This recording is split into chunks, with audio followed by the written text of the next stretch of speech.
Isang panibagong low-pressure area ang pumasok sa loob ng Philippine Area of Responsibility. Kaninang madaling araw, namataan po ito ng pag-asa 1,000 kilometers silangan ng Virac, Catanduanes. At sa taya po ng ahensya, may chance itong maging bagyo sa loob ng 24 hanggang 48 oras. Isa pang LPA ang namataan ng Japan Meteorological Agency sa labas ng PAR.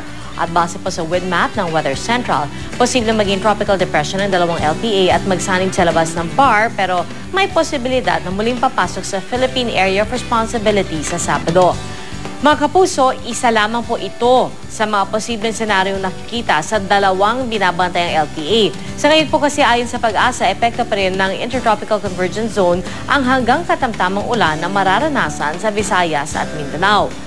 Sa datos pa ng Weather Central, patuloy na magiging makulimlim ang papawirin sa malaking bahagi ng Mindanao. At mas maraming ulan ang inaasahan sa mga rehiyon ng ARMM, Soxargen at Zamboanga Peninsula.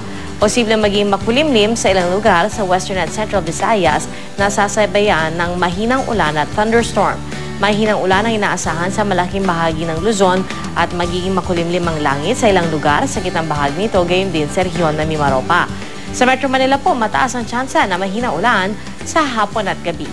At mga kapuso, para po sa iba pang detalye, bisitahin ang GMA Weather webpage o ilike at i-follow sa Facebook at Twitter. Ito po ang GMA Weather.